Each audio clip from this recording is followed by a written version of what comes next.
Ladies and gentlemen, we've heard very eloquently put by the Honourable President and Honourable Ministers in this morning's sessions that the mountain regions of the world are acting as beacons for the impacts of climate change. From the Andes to the Alps, to the mountains of Africa and Central Asia, to here in the Himalayas. The impacts of climate change are visible right now. Retreating glaciers are creating dangerous lakes, temperatures are increasing faster at higher altitudes, changing rainfall patterns, and new diseases are all having their impacts. Impacts on communities that are already vulnerable and are struggling to adapt in fragile mountain ecosystems. That's why support is required now to help the poorest and most vulnerable adapt. And the UK is proud to be supporting the Nepal government's climate change support programme, which was launched before lunch. This is only one part of the UK's £2.9 billion commitment to global climate financing. These funds are being used around the world to help developing countries with adaptation and mitigation actions. In South Asia, we're developing proposals for several large regional programmes that will directly support the mountain agenda.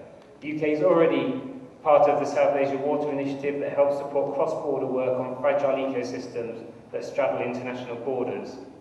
We are keen to help strengthen understanding in a separate piece of work of key aspects of climate science in mountain areas, such as high-altitude winds, high-altitude snowfall, improved modelling of steep topography and global climate models, investing in monitoring stations and ensuring data is used to reduce the risks poor people face from extreme weather events and other climate impacts. We're also developing support for resilience of poor people's livelihoods in rural areas, including mountain communities. But international financial support, though important, is not enough. The UK is also taking firm domestic action to play its part in tackling climate change. The UK has enshrined legislation in its commitment to reduce carbon emissions by 80% by 2050 from 1990 levels. The government has adopted 4 carbon budgets that will show how we will achieve these reductions. These carbon budgets map out a 50% reduction from 1990 levels by 2027, and they help to facilitate long-term planning and rational decision-making by decision-makers in the public and private sectors, including the carbon markets.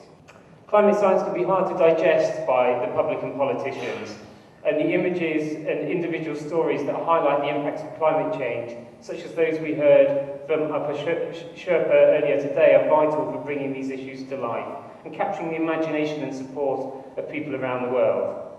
But most importantly, political support is required to make sure that mountain issues are fully recognised in future climate agreements. That's why we are so supportive of this effort to ensure that a clear message is sent to the global climate community in the Kathmandu Call for Action on mountains and climate change. From the UK perspective, we think the call can helpfully get across 3 messages, which all of you know much better than I do. That mountains really matter is the first, with so many of the world's population relying on the resources mountain areas provide. That mountain people are suffering and need help. We've heard that so eloquently from ministers of mountain countries this morning. And that mountains hold the key to sustainable development. Excellency Acharya, ladies and gentlemen, distinguished delegates, I commend the government of Nepal, ICOMOD, IDS Nepal, SEN and Cancer and other contributors to this conference for organising a very important event.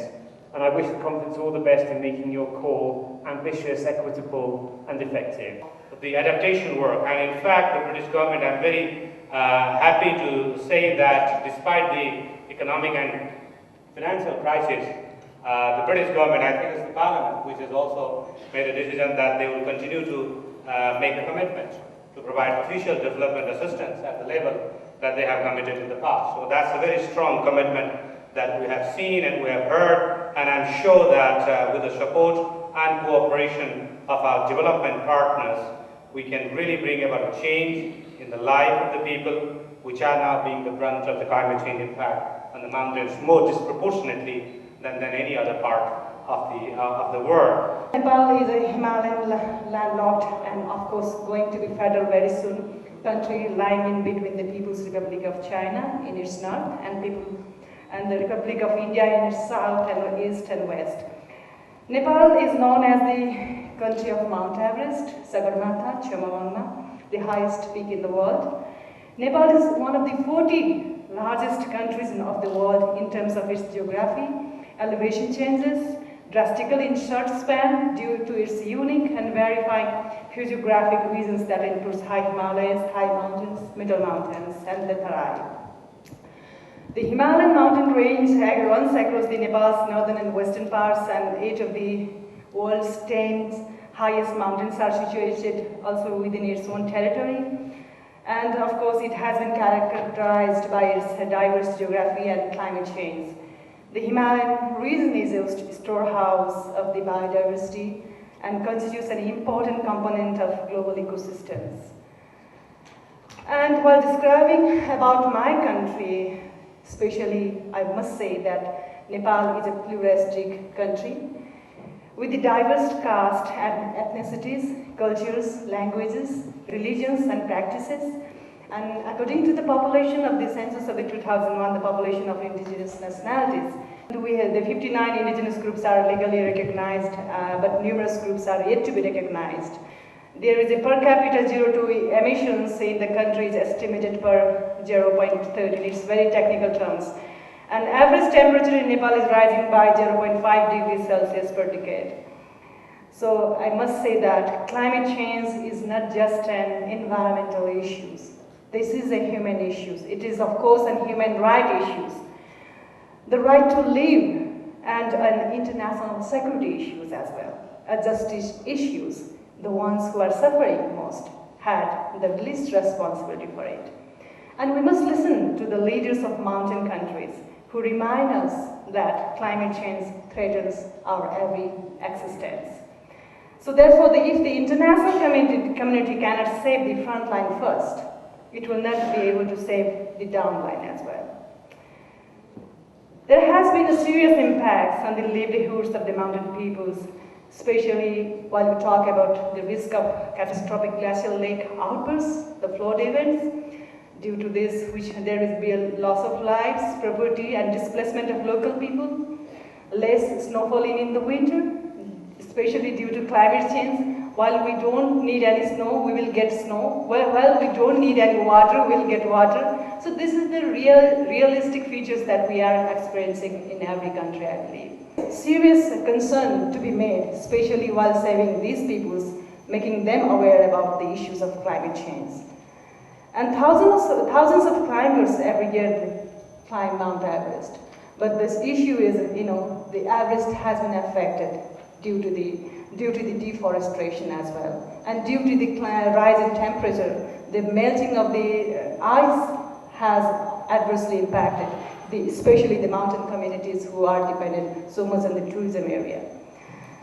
The mountain people, one of the most affected and vulnerable countries, are often excluded. This is also one of the areas of concern, I believe, because they have not been included in most of these negotiations which used to take place in most of these meetings and seminars. So the local initiatives has to be somehow focused on these kind of dialogues and debates, I believe, which is quite missing. And of course, women. Women are the ones who have been impacted a lot due to the climate change. Because in my region, especially to talk about the mountain regions, most of the households, especially the women are the head of the households, because generally the men, they used to go outside for their living, because they don't have that kind of facilities to live in their own areas. So therefore, the women, they are the household head, and they have to depend on agricultural areas, which are also very much affected due to the climate change. Due to the occasional bursting of glacial lakes, they seriously damaged the lives and livelihoods of mountain communities. It was reported that if it burst, the Chorolpa would affect the life and property as far as away as 100 kilometers downstream. According to the Alpa Sherpa, the legend of his own, especially a veteran Nepali climber who holds the world record for climbing the Mount Everest for 19 times, and still he's on his own way right now in the trail, Himalayan trail. So what he was saying is, snow trail along the route to the peak was now just a stretch of bare rocks. as climate change pushed up snow lines and shrank glaciers subsequently, making it even harder to scale the world's tallest peak. So this is the real scenario where the mountaineers, the mountain peoples are facing. So I think this is a very serious impact that the mountain peoples are facing today due to the climate change. So which has made the climbing of the mountain very difficult, because walking on the naked rocks, you can imagine, wearing crampons, I think it will be very hard. Especially the Sherpas, people are suffering from this. And Sherpas, as you might know, they are one of the mountaineers. They have set many world records. They have set many Guinness Book record holders. And I believe I'm also being one of the Sherpa, quite proud to be, share this kind of concerns over here in this kind of distinguished delegates meets in Nepal.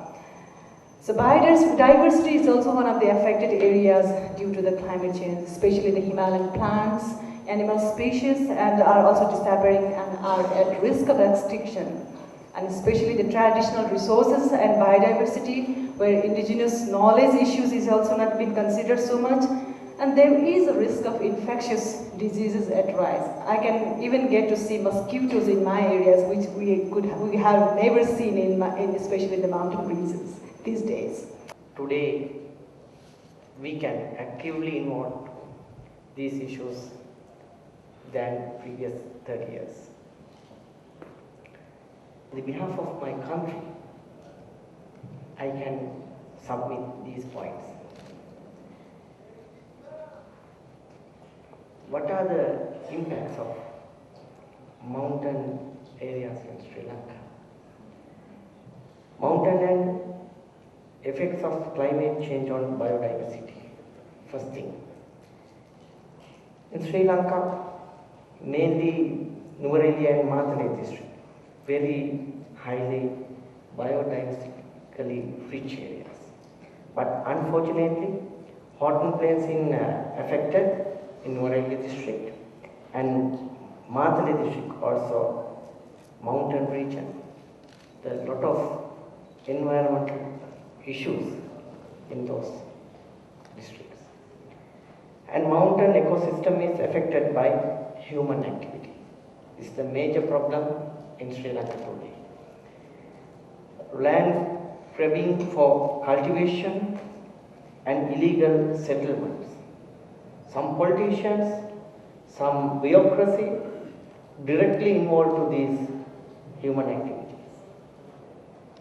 This is very critical and dangerous situation in my country. And also, cutting down trees for timber, for money,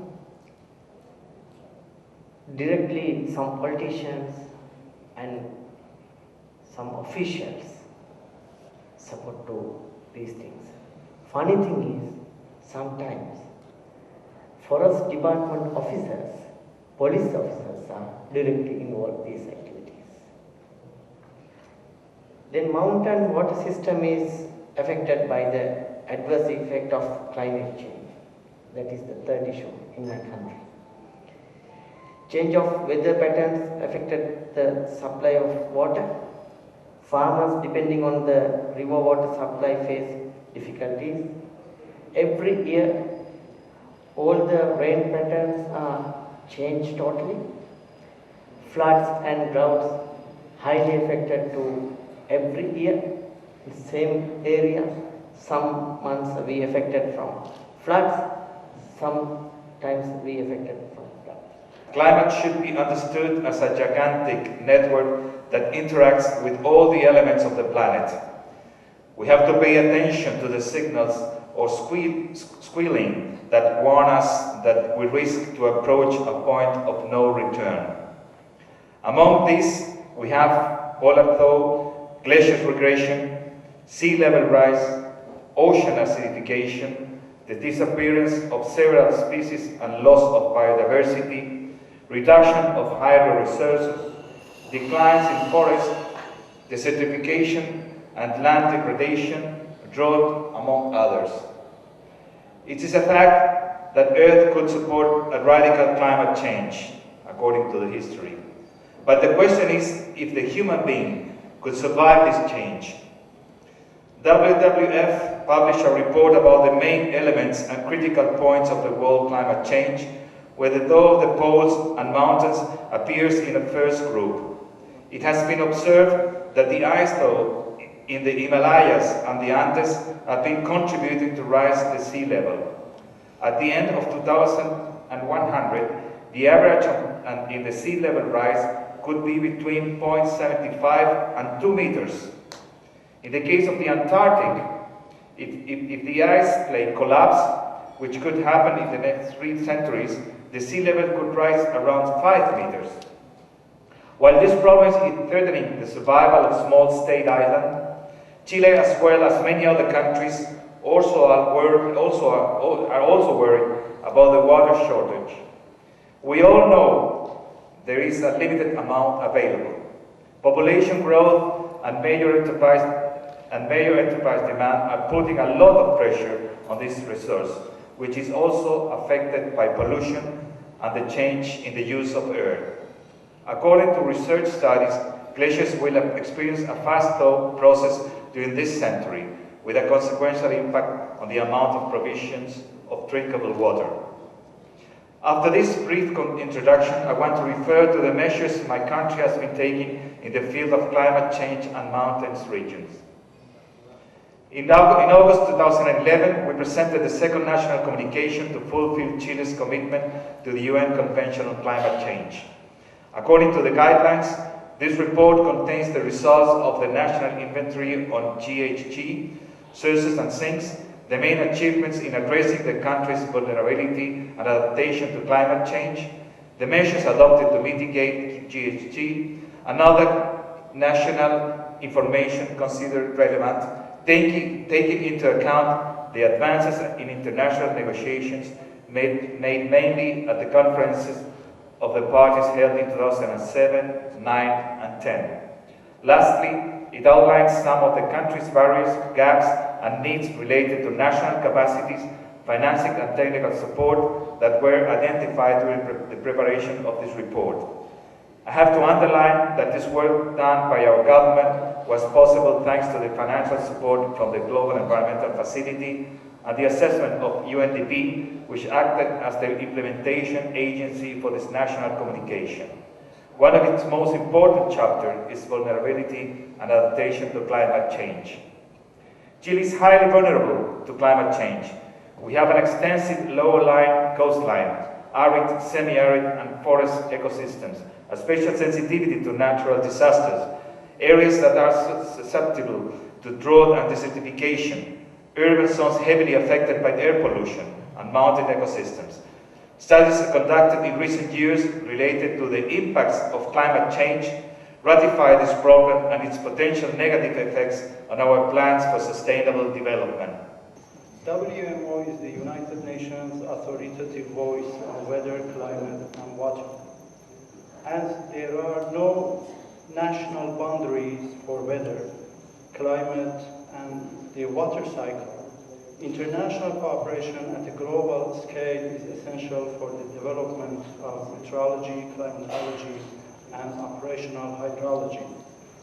WMO provides the framework for such international cooperation for improvement of life. We believe that the user communities and decision makers need science-based information on how to effectively manage climate change-related risks and how to enhance the effectiveness of adaptation planning and practices.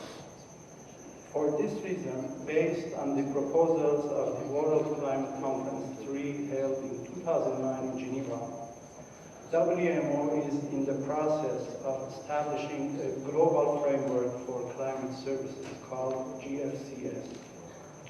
The framework is a United Nations-led partnership that will coordinate global initiatives building on existing efforts of various stakeholders. The framework supports the philosophy that efficient management of climate risks today is the foundation for managing the climate risks of tomorrow, which are expected to increase the frequency and magnitude as a consequence of climate change. Furthermore, the framework will build on and strengthen the existing capabilities on 5 areas of importance. First, observations and climate monitoring. Then, research, modeling, and prediction. Third, systems for climate information exchange. Fourth, user interface platform. And finally, the capacity building. The framework aims to provide a permanent platform for dialogue between climate information providers, including meteorological and hydrological services, and users in the water, food security, disaster reduction, and health sectors. Distinguished delegates, WMO, along with the World Bank, Asian Development Bank, and other partners, are cooperating to conduct Nepal pilot program for climate resilience, building resilience to climate-related hazards. We are thankful to the government of Nepal, particularly Ministry of Environment, Department of Hydrology and Meteorology, and the Ministry of Agriculture for supporting this important initiative. Among other areas of importance, one of the objectives of the proposed project is to diminish the impacts of extreme climate-related events, protect lives and assets, and support agricultural livelihoods by establishing hydrometeorological information and early warning systems, upgrading the existing hydromet and agricultural information management systems, and improving the accuracy and timeliness of weather and flood forecasts and warnings. Dear colleagues, let me conclude by ensuring you that WMO is ready to assist mountain countries at national, regional, and international levels, particularly on the outcomes of this important event. I thank you for your attention. And I'm particularly pleased that many of the speakers have looked at climate change from the point of view of people and communities. And really, from a development perspective, this is the area that we would like to emphasize. As many of you have already said, the impacts that climate change is having on communities include people's lives and livelihoods, economic growth, food security, and ecosystems, just to name a few. And as one of the development partners, the World Bank continues to give very high priority to the challenges and opportunities that climate change presents, particularly to mountain countries. And we are very much committed to support countries, but I would like to underline the fact that the bank's support will always emphasize the priorities of countries outlined in their national and local development programs. The World Bank to date has made a major financial and technical commitment to mountain countries to address the issue of climate change. And just to share with you some numbers, between 2000 and 2009, the bank has committed $66 billion to mountain countries to address the issue of climate change. In fact, the largest regions that have received World Bank assistance are Eastern Europe, Central Asia, and Latin America, and each of them has received $16 billion. We've been working with local institutions, bilateral organizations, and multilateral organizations and research institutions to try to mobilize the kind of knowledge that is needed to underpin actions in climate change. I'm very pleased that we are co-sponsoring this conference with many other organizations, including ISIMOD. We work very closely with ISIMOD on the knowledge agenda. We also work with several research institutions in the region on the knowledge agenda. So this is really an area that we help support, generate knowledge, but not only generate knowledge, make sure that the knowledge is shared more widely. And we see conferences like this one as an opportunity to share scientific knowledge, policy knowledge, social and economic knowledge. Secondly, within the World Bank, we have what we call South-South exchanges. This is where the bank plays a role of a broker, bringing together particularly developing countries to learn from each other. So in the case of mountain countries, for example, I think it's an area that the bank can play a catalytic role in helping countries to learn from each other's experiences and practices to address the whole issue of climate change. The second area I would like to talk about is institutional development or capacity development, again at the national and local levels. And this is very much closely related to the knowledge agenda. It's one thing getting the right knowledge, but it's another thing having the institutional capacity to use this knowledge to have an impact, positive impact on the challenges that we face. And we have been very much involved in capacity building activities that are very much related to climate change adaptation. So we have begun working with countries and communities to develop infrastructure design standards which will withstand some level of extreme climatic events. One more area I would just like to talk about is really analytical tools for policymakers. We've been working very closely with countries to provide policymakers with the right type of information, high quality, relevant, and timely information to help them look at options and to make decisions on what actions or choices they need to make. So capacity building is also a second area that is of high priority for the bank. The final area that I would like to talk about is really the whole area of innovative financing instruments.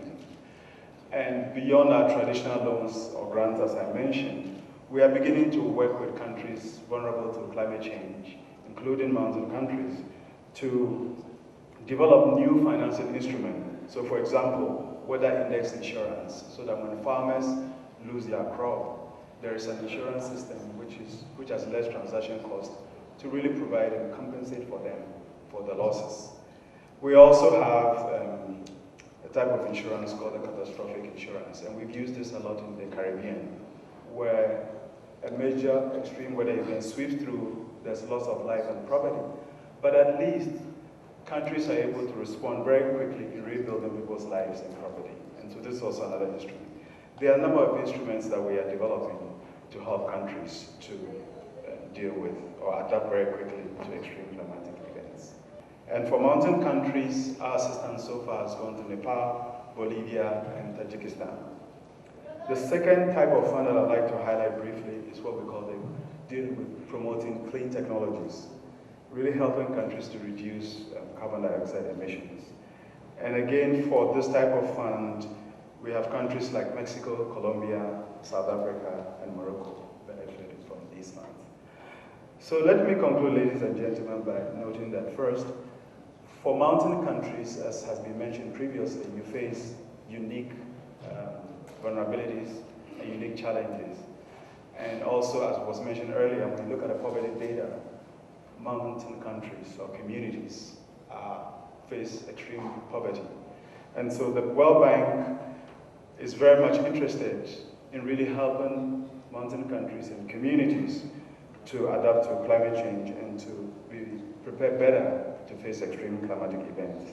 Now for this meeting specifically, as countries come together to develop a common platform for Rio+20 and also for their own sustainable development, I just want to assure you that the bank remains committed to stand by you, to support you technically, to support you financially, so that you can develop a sustainable and climate resilient mountain development. Thank you very much. On behalf of ADB, I would like to express that we have been also prioritizing our assistance in the development member countries' climate change mitigation and adaptation efforts. And in Nepal also, we have been prioritizing this issue as one of the most important agenda for our assistance. And I will express my ADB's commitment to further continue to work with the government to further advance this important agenda.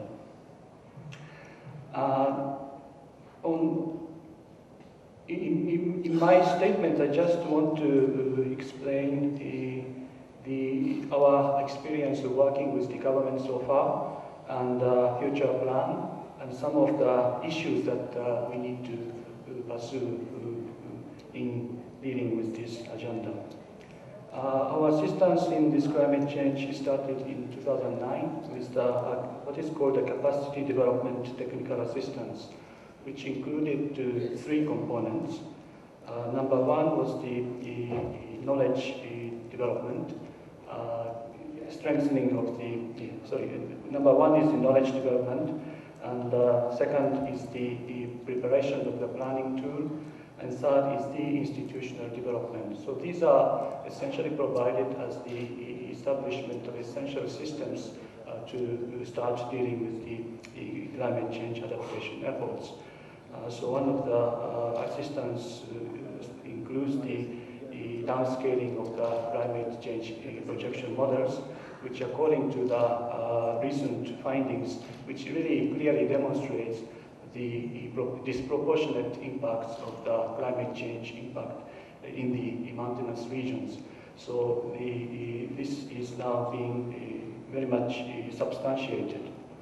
The second element of this assistance has been to prepare the planning tools with the government, and risk assessment, risk mapping, and working with the community for adaptation planning efforts has been made more effectively in terms of livelihood purposes, irrigation and water supply. And this includes envisages the funding amount of about $50 million. And we also plan to support the government's mainstreaming of climate change resilience efforts in the concerned sector departments. So that's the sector departments includes the climate change resilience and climate change proofing planning and implementation in their system. And we also have the plan to provide support to the what is called scaling up of renewable energy projects, providing support for micro, mini hydropower plants with the possibility of involving private sector funding, so that the available external funding can be leveraged to the private sector and other donor support facilities. I'm Gopal Shivakoti Chintan from Tribhuvan University Center for Environmental Law. Is it only the issue of poor mountainous countries, or the other countries also have the responsibility to come and to share? For example, the mountainous countries from Europe, Canada, United States, Australia and New Zealand. And how about if these poor mountainous countries are unable to take the loans to finance climate change under good conditions? Thank you. Thank you. I am Sarmila Karki. I am Secretary General of NGO President of Nepal. I'd like to be very brief. My first concern is for climate finance. Regarding climate finance, we would like to be very much pro-poor and pro-people, or people perspective, not like a market perspective. That's my input or the comment in this regard. As well as the finance does not matter the money, it does matter the politics and process. The process would be people's oriented, people's perspective or survivor perspective.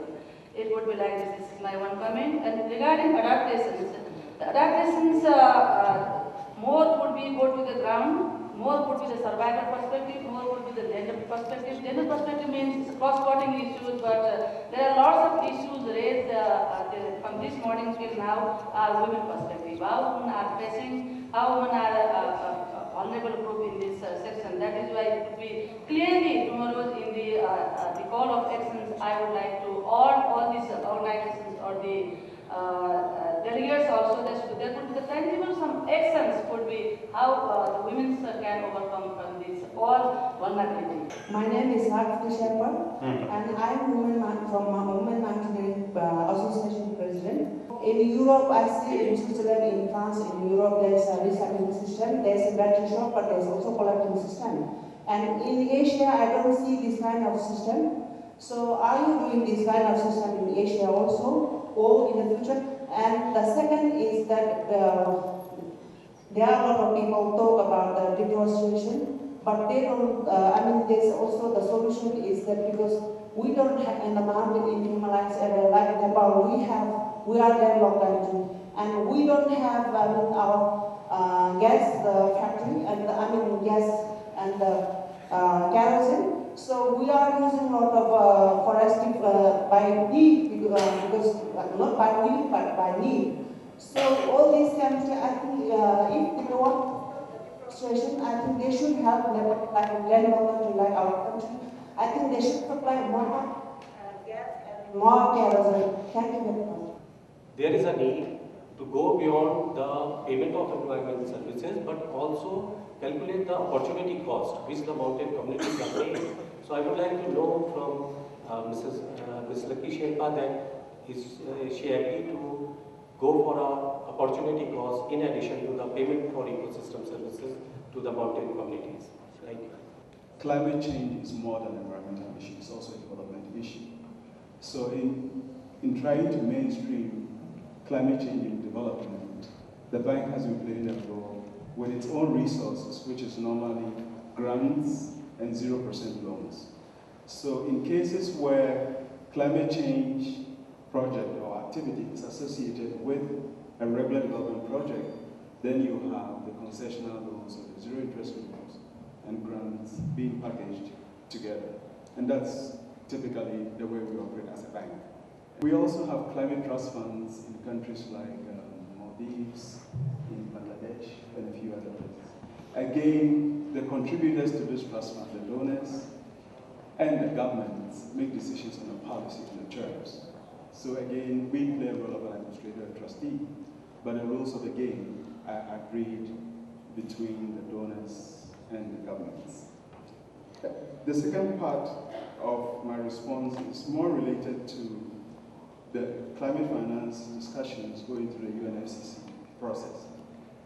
Because the World Bank is not a state party, we are not part of this process. All I can say is that the bank stands ready, if called upon, to play some role in climate finance under the UNFCCC process.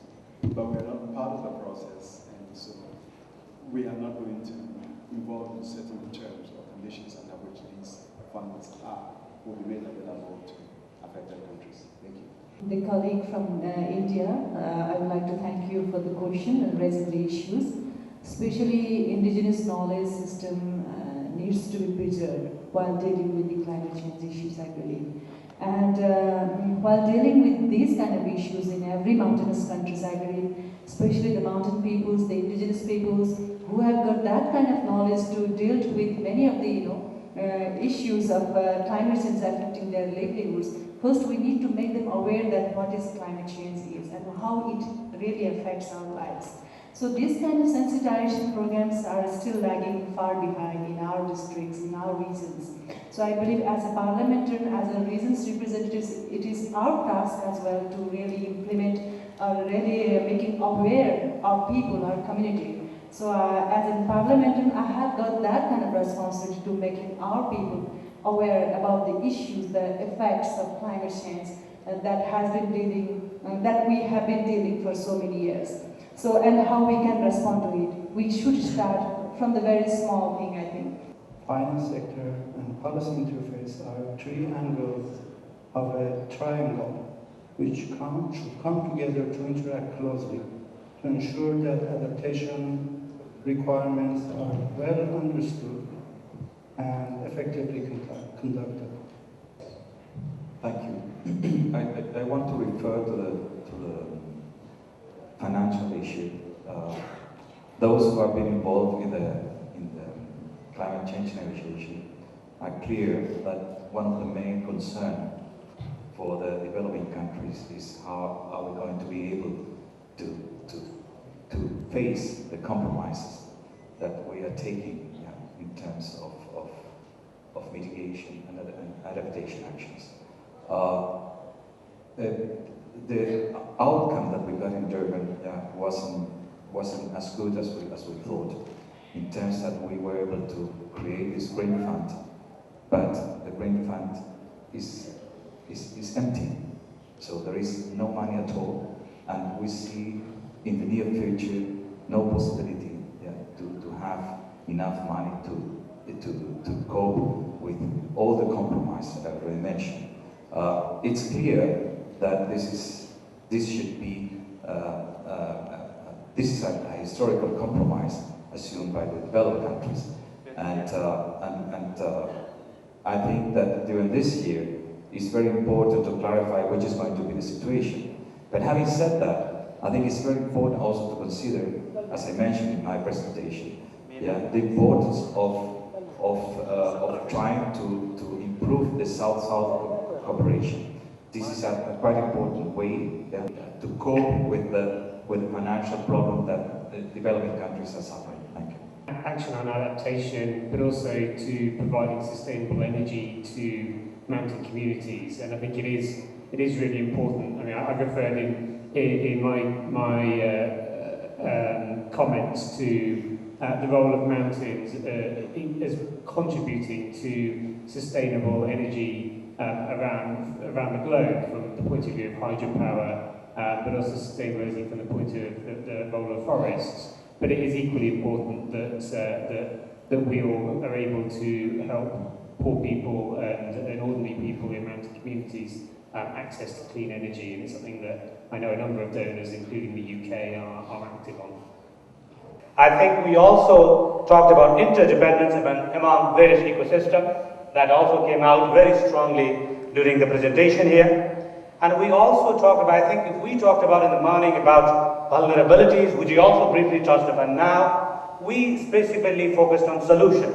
How we look towards the solution of the vulnerability problem that we face in the mountain communities, in the mountain areas, and how do we really implement the adaptation plan in the mountain areas. And in that connection, I think we strongly talked about global partnership. In fact, this is a critical element for all the mountain countries, which has come out all the time, from the morning to the afternoon, and also to the discussions that we have had yesterday during the expert session, that the mountain communities are most vulnerable. They have multiple challenges, whether it is a water-related challenge, whether it is an energy-related challenge, or whether it is a food security-related challenge. But there is a strong nexus among all of these as well. So I think, therefore, most of the countries, I mean, of course, there was a question from the floor about the other mountain countries, but I would say that most of the mountain countries are also very poor. I think that also came out, the landlocked and the poorer than the others. Therefore, the global partnership, that's why the importance of the funding mechanisms, the importance of the capacity building, importance of the technical cooperation to the mountain communities, but also to the countries in terms of policies, in terms of building policies, in terms of building institutions, and in terms of developing programs and projects in these countries are really critical. I think this is precisely what we are discussing at the global level as well. Therefore, I think these meetings that we are having here today and the panel discussions in the morning as well as in the afternoon have rightly focused that we need to work collectively together for the mountain communities as well as for the mountain ecosystem. I think we have to do a lot of advocacy work really to take up our issues at the global level. Thirdly, I think we need a mutually supportive approach. When we talk about environment, we have to make sure that poverty alleviation is on top of our agenda. And I must stress that poverty alleviation and environmental preservation are mutually reinforcing. They need not be mutually exclusive. That is where the global partnership comes in. That is where the mainstreaming climate change in the development processes comes in. That also brings in the dedicated support that we require, especially from the international agencies and the multilateral development banks for the mountain countries. I think there is, of course, no substitute for domestic ownership and leadership, but it can only be successful if we have a strong international partnership, strong and dedicated support for all the countries.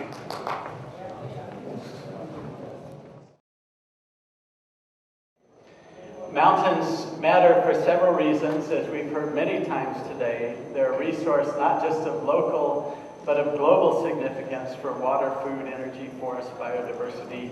We know they're under pressure, but importantly, the mountain people offer solutions to global problems. If we look back 20 years ago, and by the way, I was in Nepal for 4 years, 20 years ago, the world has changed significantly. We have a mountain agenda that was set in Rio, and I believe we need to rethink that. Climate change was there, has certainly come back on the agenda, but in the world we have growing concerns about several issues: water scarcity, about carbon in forests, about energy security. Food has risen very high and conflict remains there. Poverty, we still have not, we have not gotten over poverty and hunger, and that's very true in this region. There's been change from globalization, from socioeconomic transformation, and we know there's increased connectivity. And very much a situation of migration from the region. So this conference is about climate change, but the message is it's much more than climate change that we have to deal with. One of the studies recently was showing that indeed we suspected it, but mountain poverty in at least the Himalayan region is higher. So the bottom graphic in the blue says for the entire region there are more people in the mountains than poor people living on the plains. And that's true of several countries, including especially Pakistan, Nepal, and Afghanistan, and Bangladesh in this graphic. And basically, when looking for solutions, we have to think differently for mountains than we do in the plain areas. Now, the second point that has come up is about migration. People migrate for many reasons, right? Especially to get employment outside. But one of the striking facts is that it's largely males. So the dark bar is males. 70 to 90% in different countries are males migrating out of the mountain areas. And that has significant implications for adaptation strategies. Basically, we have to address the issues of women if we're going to adapt effectively to climate change. That's what this is telling us. We've heard this many times. What are some of the impacts of climate change? We know there's more floods and droughts, changes in glaciers and snow, much migration of species, right? We know that species are not going to be in the same place tomorrow. Changes in vegetation cover. I think one of the biggest impacts will be that on water, food, and energy, and I'll get into that a little bit more. But again, it's important to realize that women are in the front line of climate change. And let me just take a minute to say that in October, we'll have a conference, a Bhutan Plus 10 Summit conference on women and sustainable mountain development. And here, really, I think there's an opportunity to make that action plan about gender and climate change. At least growing, it's interesting though, those studies were just showing the end of the glacier growing. We actually don't know about the thickness of those glaciers. So a lot to learn in this area of glaciers itself. So it could be that the glaciers melt, but actually more rain comes. And actually a lot of the projections show more rain. But that's not the frightening thing. The frightening thing is more the variability in rainfall. More floods, more droughts, but also a change in seasonality. So maybe at some time a farmer wanted to plant potatoes in January, and that shifts, right? The weather pattern shifts. So you no longer plant in January, you might have to plant in December. The last slide is, in fact, I've done it, I've described the problem quite a bit, but the next step is really to orient ourselves towards solutions. And I think the first part is whatever it is, look at people, look at livelihoods, look at women's role for the solution. Some of the things like higher value crops, things that give more employment opportunities for ecotourism are quite important. But put people at the center was not there in the 1992 Rio agenda. I think there are knowledge solutions for that water, food, energy nexus that is complicated that we need to look at, that we do still have significant knowledge gaps. Important to put that knowledge into use to build resilience, that regional cooperation is required, given that, say, water, given that black carbon crosses many borders, that we have to share our knowledge to answer these. And finally, the growing recognition of the role of mountains is required, not just in Rio Plus 20, but in other global agendas. Thank you very much. 各类灾害的发生，不仅改变了世界政治格局，而且严重影响了人类正常的生活规律。在这一背景下，举办高山国家气候变化会议具有重要的战略意义。我谨代表国际生态安全合作组织主席团对本届会议的召开表示祝贺。下面我演讲的题目：生态安全应对气候变化的全球战略。高温天气导致2万多人死亡，远远超过伊拉克战争和911恐怖袭击所造成的死亡数字。2005年，在美国和中美洲罕见的飓风夺走了3万人的生命，使上百万人民。气候变暖引发冰川融化、海平面上升，致使全球许多海洋国家面临灭顶之灾。这已成为气候变暖已经影响到了高山国家的可持续发展能力，却还没有得到国际社会的广泛关注。如碳关税政策全面实施，有些发展中国家，特别是发展中出口的国家的产品出口关税将大增，出口量将不降，将严重冲击其整体经济。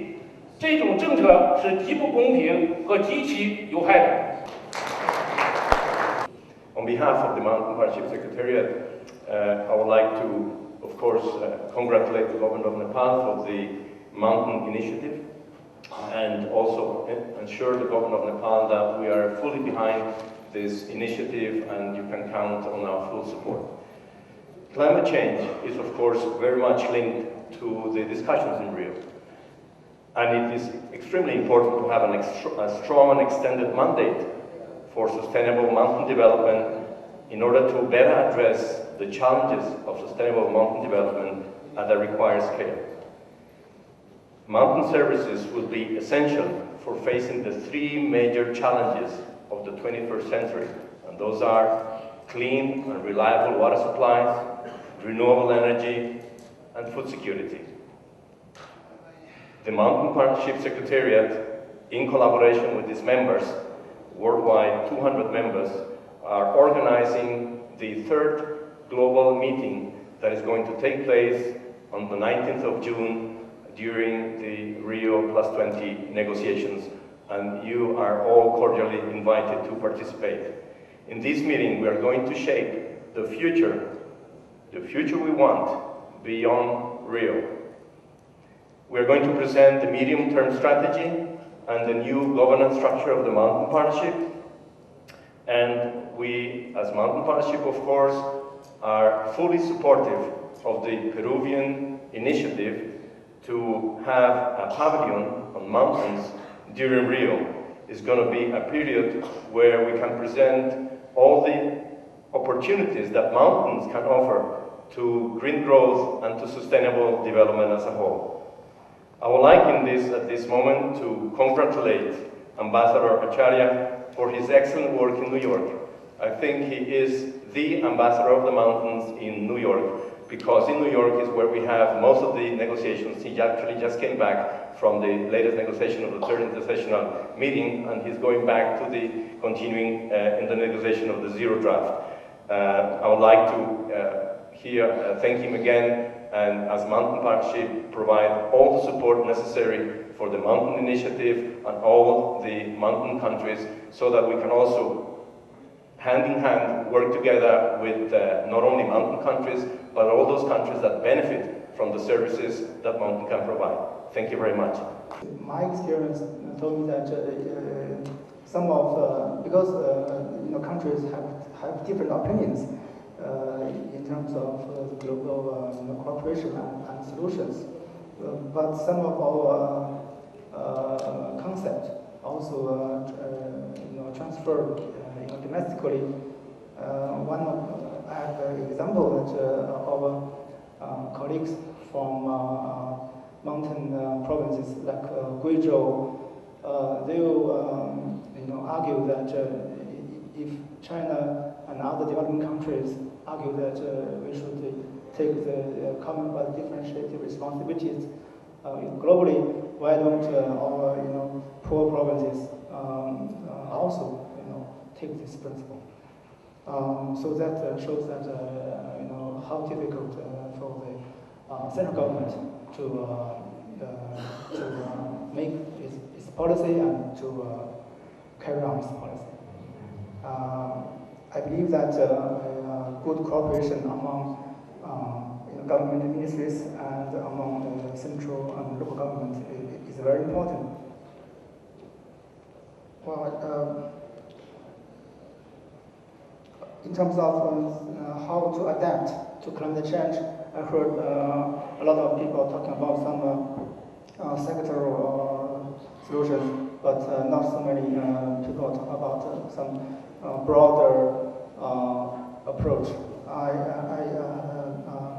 Once upon a time, I visited in Australia and we discussed this issue, and I learned that we should maybe use the kind of risk management similar to the financial sector, rather than to use the statistics method, because this is based on the historical records, and the climate change in the future has no historical samples for you to use. Gireste Parvata Himvantu Aranyam Te Prithvi Sivanmasti. O Earth, may your mountains with snow-clad peaks and forests be pleasant and be delightful. We are rich in the mountains, but we are also poor. So you can see the paradox here. Rich on account of the ecosystem services that the mountains provide, the traditional knowledge which the people in the mountains have, but we all have talked about the poverty and we have listened to the facts and figures. We also have listened to the impacts which are on the mountains and mountain people, so I'm not going to repeat that.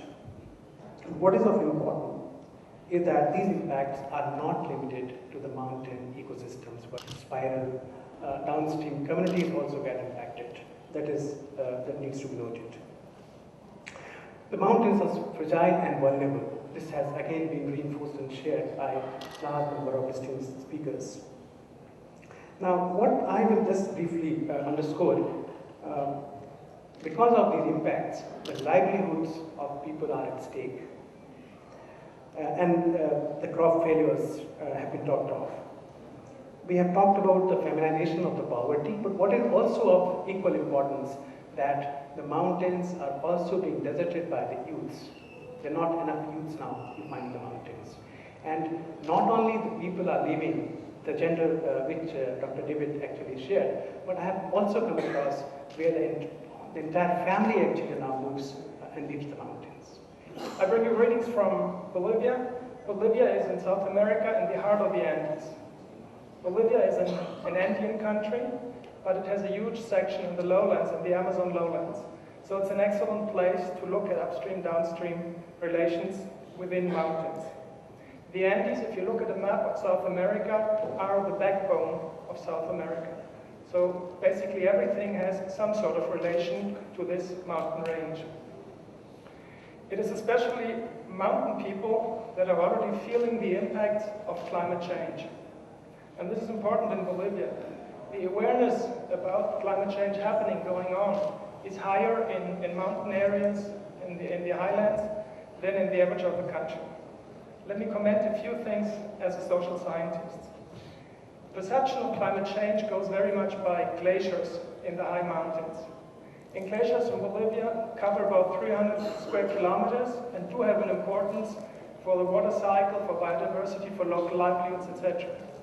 But the main importance that glaciers do have in our country is the iconic value, is indicating the impact of climate change. It is more visible with glaciers than with other ecosystems.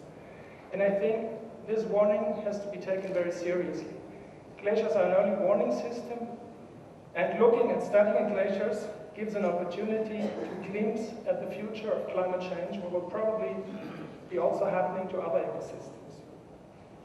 What is important also about climate change is seeing that there is a warming in the pipeline, that the impacts that we feel now is the emissions output of 20, 25 years ago. So the emissions that we're causing now will have an impact in a generation from now. And I think this should not be overlooked. This reality makes adaptation a very important task, especially in mountain areas. To design adaptation measures, we need an idea of the future. We need an idea of what the country will look like, what the mountains will look like, what is ahead, to design properly adaptation measures. And that means we need an understanding of all those processes we will have in the future. And there's basically two things that I can see from science point of view. We need natural science to measure and to monitor change, to tell us what is happening, what is going on. But we also need a greater involvement of social science to tell us what are the impacts on societies, how are societies reacting, what are the alternatives for societies to react.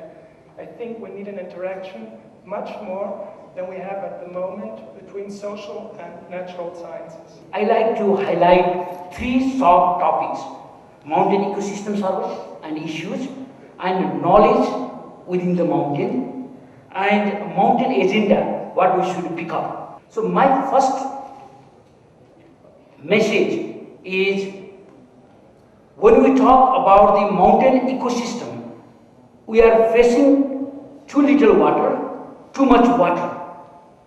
Even the springs issues and groundwater depletion issues and glove issues and flood issues.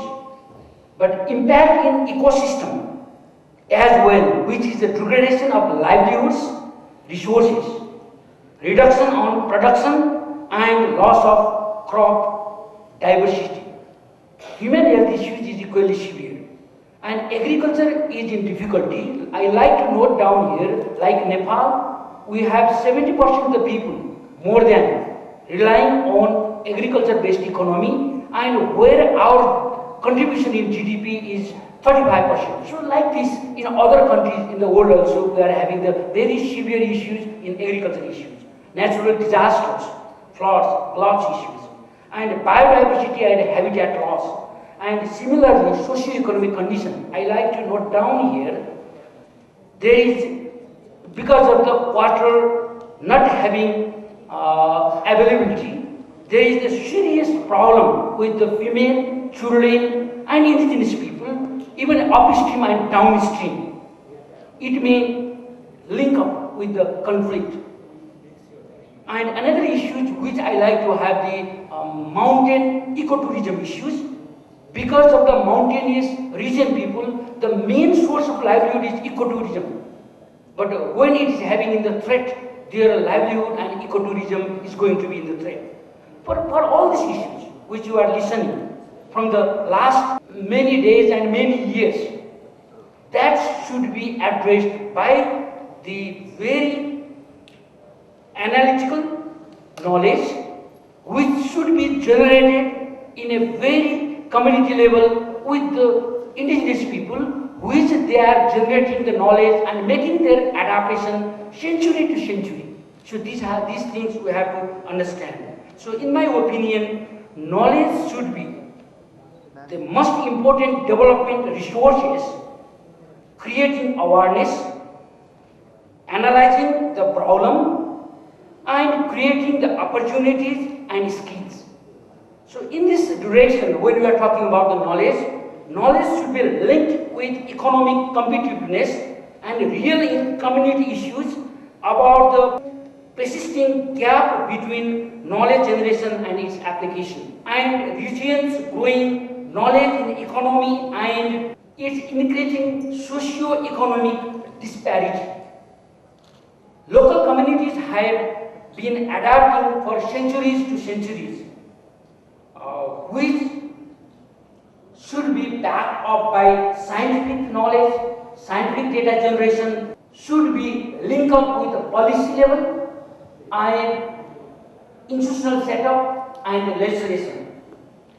So when we talk about the issues of mountain agenda, I like to promote, or I like to propose, submit three agenda for mountain issues. One is the national agenda, every country, every institution should think how to make compatible climate change issues for sustainable mountain development of the region.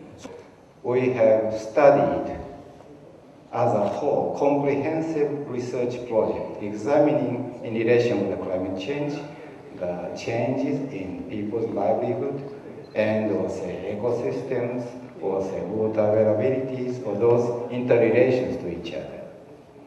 And as a result, we have examined the interrelation between, say, natural environment and people's reaction or, say, proaction, whatever the people's behaviors are very much linked, in a very complex way, so that if we can change some part, it is very hard to estimate the propagation of its effect to the other side of, say, the natural environment, or say, which is the people have reacted to the change in natural system. So it's very hard to estimate.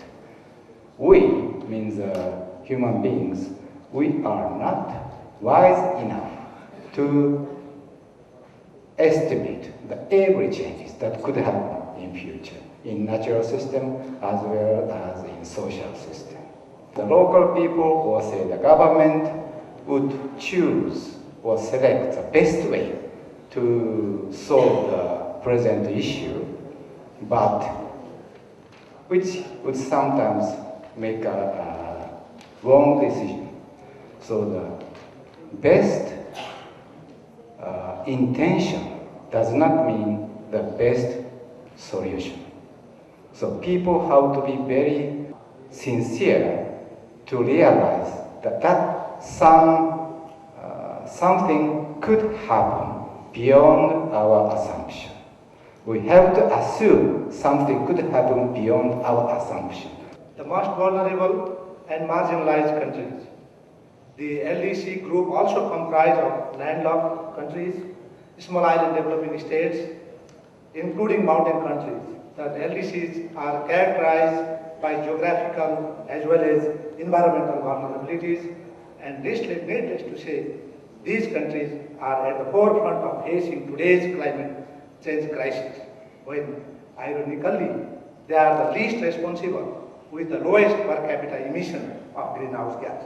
Speaking in the context of today's conference, 20 LDCs spanning across Africa and Asia are mountain countries, with Nepal being one of them.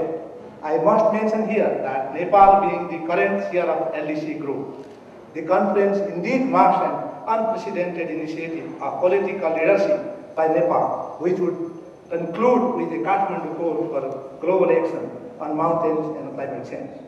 As I mentioned, LDCs are increasingly experiencing extreme and erratic climate conditions, such as higher warming rate in all seasons compared to the global average throughout sub-Saharan Africa, where all of the 33 African LDCs are located. While precipitation is declining in southern sub-Saharan Africa, annual mean rainfall has increased in eastern sub-Saharan Africa. In Asian LDCs, there is rise of precipitation in northern, southern, and eastern Asia, while less precipitation in Central Asia.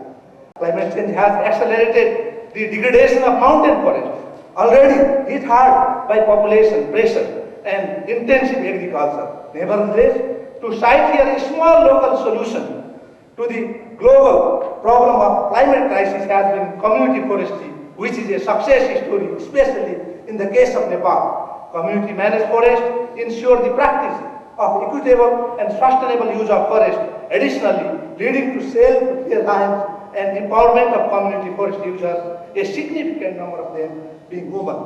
Community forestry, therefore, must be an integral part of mountain agenda. Ladies and gentlemen, the next priority is agriculture.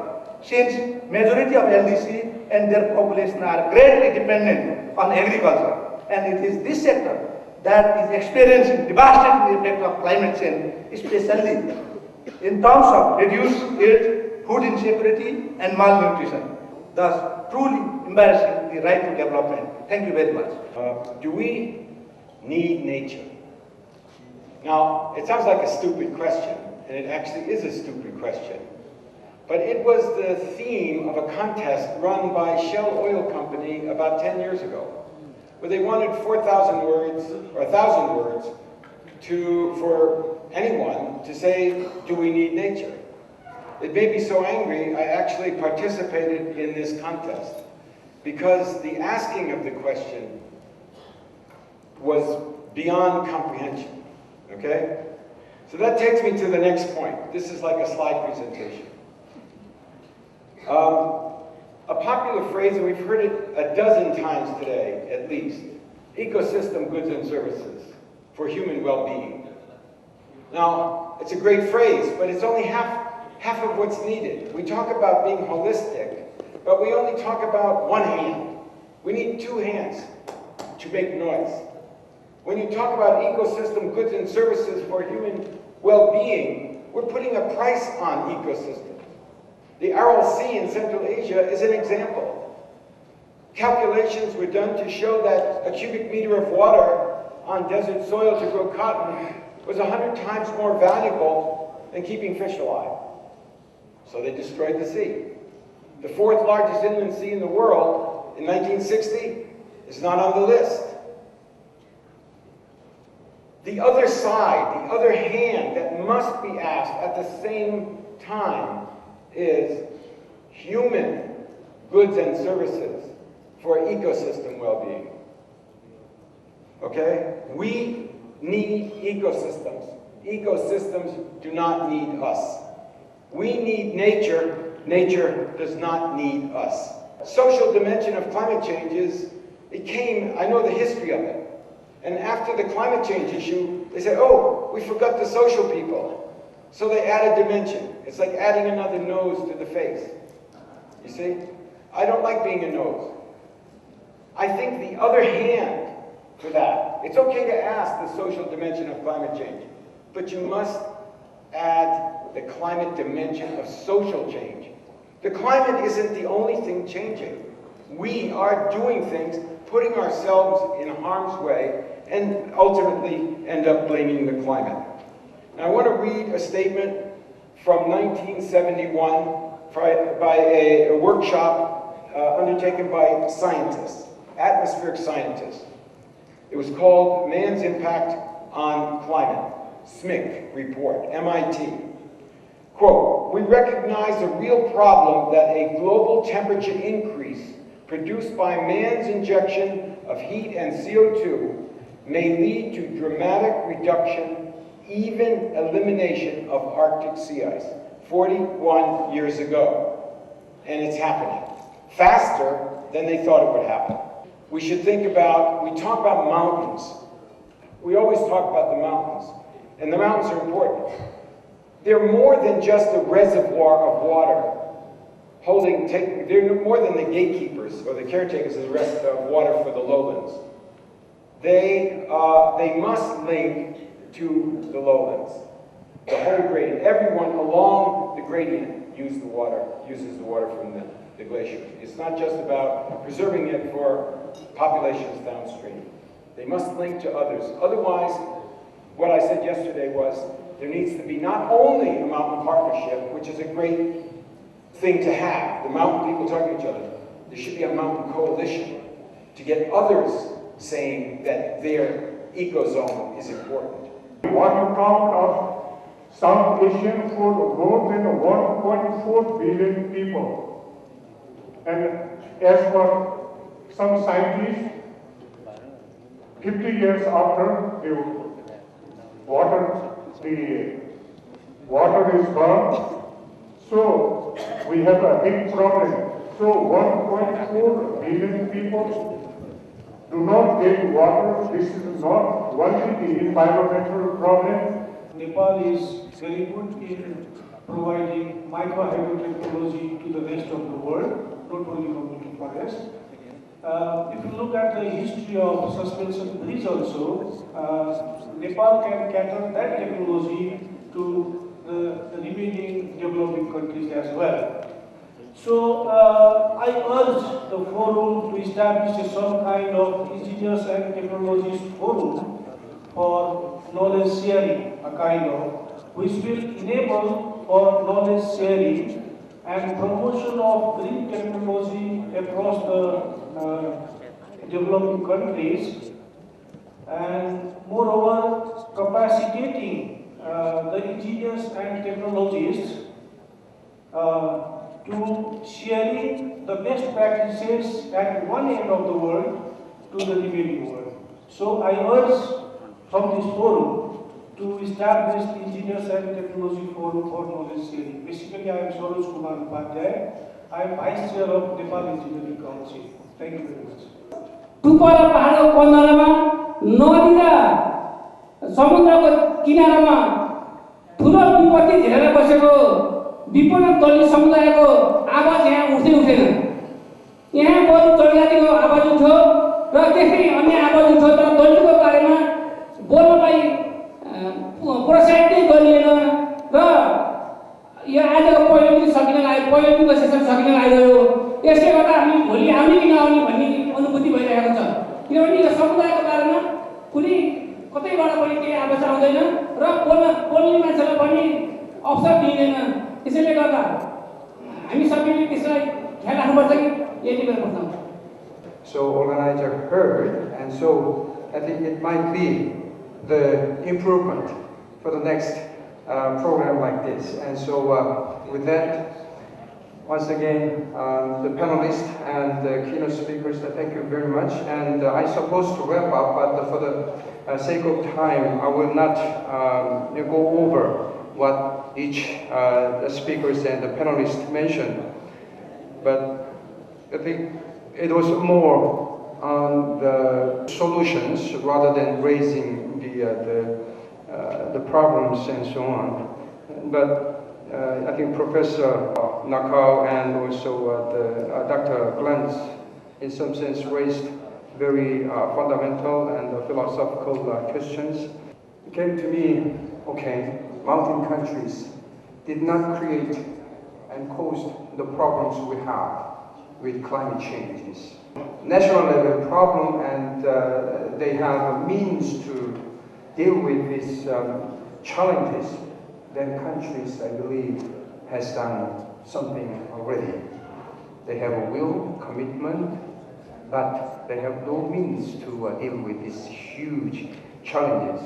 So I think the question is how international community together we can come out with the compensation schemes that we do at the national level at the other affordable countries. We are here to find global welfare maximizing solutions rather than national welfare maximizing solutions. And so we have to act as global citizens. We have to, when we negotiate, we have to take off our national hats and then just think of these global the issues and for the global, the good of the global society and citizens and the people. And we all have, as we have heard, have a solutions from different perspectives and the interest and so on. This is a solution. The ultimate solution and better solution, the solution we are looking for is the combination of this. So unless we try to find our solutions rather than insisting my ways and your ways, the ways we each of us has, then we will not solve the challenges. And so as we have heard, we are doing this for the people. We are not doing this for certain groups and so on. We are doing this for the people. So let's work together to find the solutions. And if we work together, I believe we can find the solutions. And so hopefully tomorrow, at the end of the day, we can come out with good solutions, how to deal with these mountain issues and for the people living in the mountain countries. Thank you all for being here till from the early in the morning till the end. And once again, panelists and speakers, thank you very much for your cooperation. Thank you very much. So dear ladies and gentlemen, we now come to the end of the formal sessions of the conference today. There will be a break for around 30 minutes, 6:30, while the organizers rearrange this hall where the conference dinner and cultural program will take place. So we'll see you again around 6:30. Thank you very much.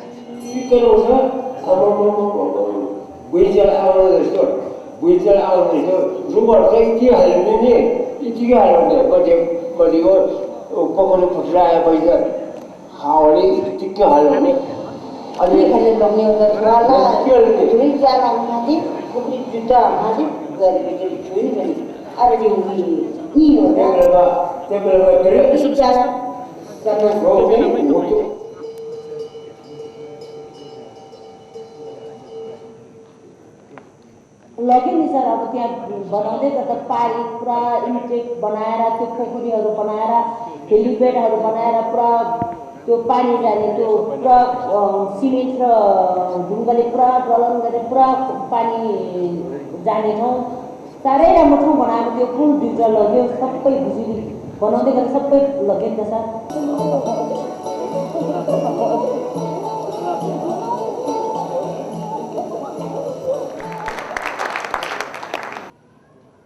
Thank you very much, Nefes, for sharing this video with a very powerful message.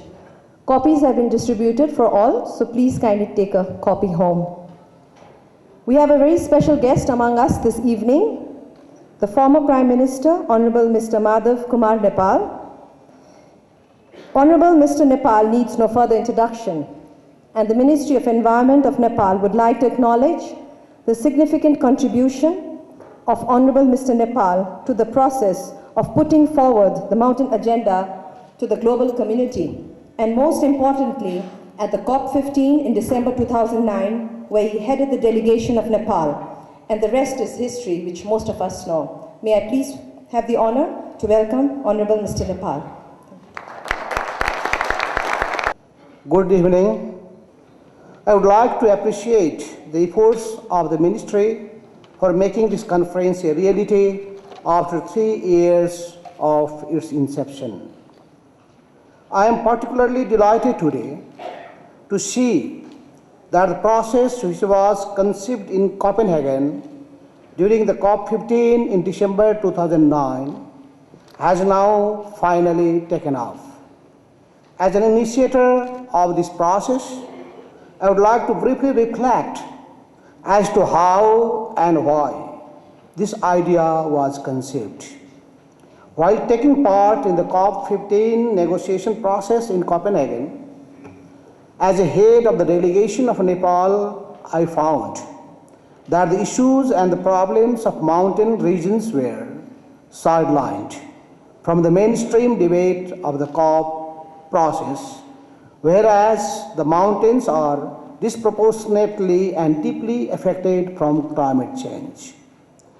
Despite the fact that the mountainous countries share in the global emission, the major factor of climate change is negligible, but they are the one who are being affected the most along with small island nations.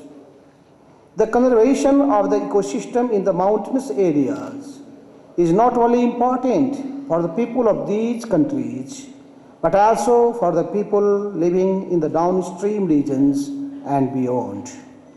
Therefore, the issue of mountains and its people deserve special attention and support at the international level.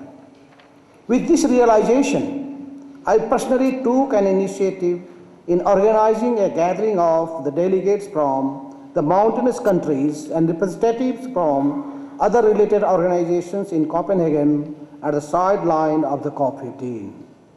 During our brief interactions, we shared our views and came to the conclusion that we should stand together for the interests of the mountain people in order to make sure that our issues are sufficiently highlighted and that there is a full recognition and understanding among the international community of the contributions made by mountain ecosystems and its rich biocultural diversity. The consequences are numerous and severe.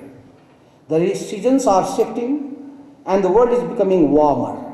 Our air is polluted day by day. Glaciers are receding and water is becoming a scarce resource. The land is being degraded.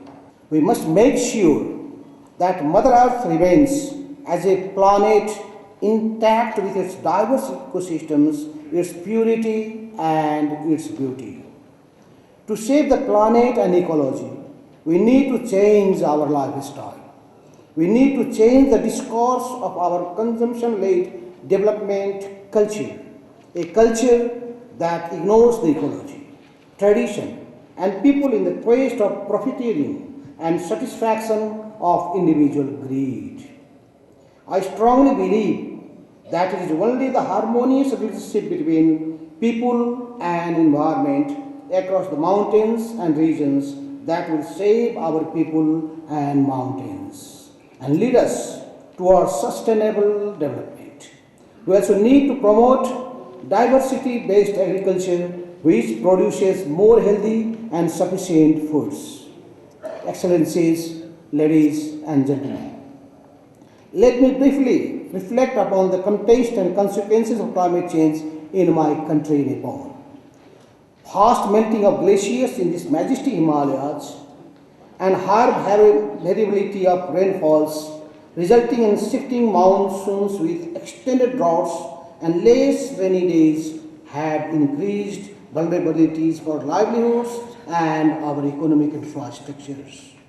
Such a trend is not only affecting high, middle and lower mountain ranges of our country, it is also jeopardizing the agriculture in the foothills of the Himalayas that extends to most of the South Asian regions. Nepal has good examples in some of the areas to share, although at a limited scale. During my tenure as Prime Minister of Nepal, we had taken a number of initiatives at the policy level, as well as field level, to address the issue of climate change both at national and international levels. We have set up a high-level council on climate change headed by the Prime Minister. We held a cabinet meeting at the Kalapathar base camp of Mount Everest at 5,542 meter height to highlight the increasing impacts of climate change in the Himalayas. The meeting came out with a 10-point declaration which, among others, also expressed our commitment to protect the fragile mountain ecosystem. We had also organized Summit to Save the Himalayas campaign in Copenhagen on the eve of COP15 by bringing together more than 100 mountain climbers. We also hosted a high-level regional conference on climate change in Kathmandu in August 2009. Distinguished delegates, I believe that such a global level gathering would help us in developing our common stands and promote our collective voice in the COP processes. Therefore, this conference should form a common platform and make sure that mountain concerns get due attention in the international deliberations and also get sufficient international support to our adaptation processes.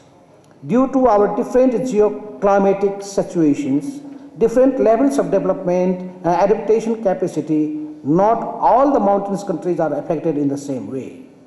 We know that some of us are better prepared, while others are hit harder. As most of the mountainous countries are landlocked and least developed, they are the most vulnerable and fragile. Therefore, we must keep those countries in our mind while developing the future programs. We should understand that only through predictable, substantially enhanced and long-term finance with direct and easy access to resources and technology with an institutional framework and governance that caters to the interests and concerns of all of us, we can address the above challenges. A twofold strategy of South-South cooperation and North-South cooperation needs to be enhanced in favor of the mountain countries. As a co-chairperson of an international environmental organization, International Eco-Safety Cooperative Organization, ISCO, which has been extensively involved in the protection of the environment in the world, particularly in the Asia-Pacific region, I would like to invite all of you to take part in an upcoming conference of Hindu Kush Himalayan countries to be held in Kathmandu in near future. With this, I wish you all a memorable stay in Nepal and every success in achieving your desired goals at this conference. Thank you for your patience.